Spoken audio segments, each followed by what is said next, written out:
నిజంగా చాలా బాధాకరం సార్ ఇప్పుడు మీరు చెప్తున్నటువంటి ఇది. ఎందుకంటే కష్టానికి తగ్గ ప్రతిఫలం ఉంటే వాళ్ళు ఏదన్నా వాళ్ళ కుటుంబ పోషణ కావచ్చు, ఇంకా జీవితంలో కొంచెం ముందడుగు వేయడానికి ఏదన్నా అవకాశం ఉంటుంది.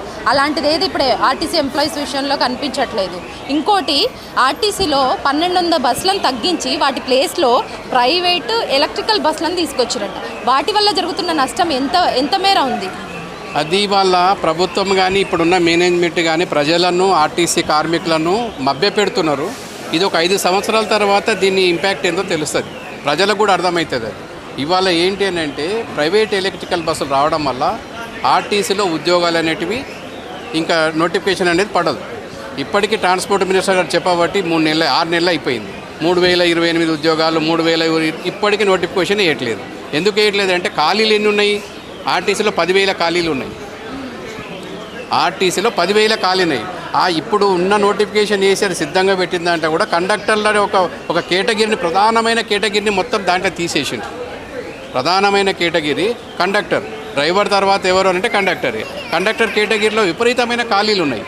మరి ఆ కేటగిరీని ఎత్తేసిండ్రు, దాంట్లో ఒక్క రిక్రూట్మెంట్ కూడా లేదు. మరి దీన్ని బట్టి చూస్తే మనం అర్థం ఏంటంటే ఇది మొత్తం ప్రైవేటీకరణ చేయడానికి ప్రభుత్వం కంకణం కట్టుకున్నది. ఎలక్ట్రికల్ బస్సుల వల్ల విపరీతమైన నష్టం ఏంటంటే ఇప్పుడు ఆర్టీసీ బస్సులు ఏదైతే సంపాదిస్తున్నాయో ఆ సంపాదించిన డబ్బుని ప్రైవేటు అని కట్టబెట్టడమే. కిలోమీటర్కు 52 రూపాయలు ఇవ్వాలి, దాంట్లో 8 రూపాయలు ఎలక్ట్రికల్ ఛార్జ్ పోతుంది, 60 రూపాయలు అవుతుంది. కండక్టర్ జీతం ఒక 20 రూపాయలు కిలోమీటర్కి, 80 రూపాయలు ఖర్చు వస్తుంది ఒక బస్సుకు ఒక కిలోమీటర్ మీద. ఇప్పుడు వస్తున్నది ఎంత?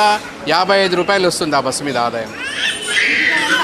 మిగతాది మొత్తం ఆర్టీసీ భరించి వాళ్ళకి గడుతుంది. మరి ఇంత ఖర్చులకి, ఒడిదుడుకులకి, ఇవన్నిటికీ ఒగ్గి అప్పు భరిస్తూ ఇంత పనికి పూనుకోవడానికి రీజన్ ఏమంటారు? నిజంగా సొంతంగా ఆర్టీసీకి అదే ఎలక్ట్రికల్ బస్సులని కనీసం ఆర్టీసీ అన్నా కొనుక్కోవచ్చు కదా.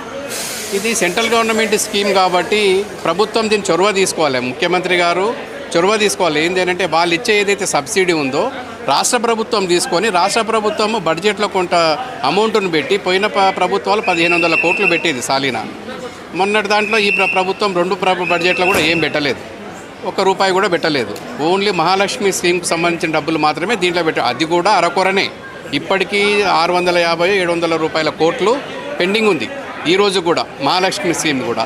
మరి వాళ్ళు ఆధునీకరించాలి అన్నప్పుడు బడ్జెట్లో పెట్టకుండా ఎక్కడి నుంచి కొంటారు వీళ్ళు? ఇప్పుడు మహాలక్ష్మి స్కీమ్ ఇచ్చే డబ్బులు కూడా ఇవ్వకపోవడం వల్ల పోయిన నెలలో జీతాలు 3 దఫాలు 4 దఫాలుగా ఇవ్వడం జరిగింది. జీతాలు కూడా రావడం లేదు. ఈ నెల నుంచి స్టార్ట్ అయింది. 2వ తారీఖు డ్రైవర్కి ఇచ్చిండ్రు, 10వ తారీఖు కండక్టర్కి ఇచ్చిండ్రు, మెకానిక్లకు 12వ తారీఖు ఇచ్చిండ్రు, సూపర్వైజర్లకు 12వ తారీఖు ఇచ్చిండ్రు. అంటే ఇది అర్థం చేసుకోండి ఎటు పోతుంది ఆర్టీసీ అనేది. ఆర్టీసీ చరిత్రలో ఇట్లాంటిది ఎప్పుడు జరగలే.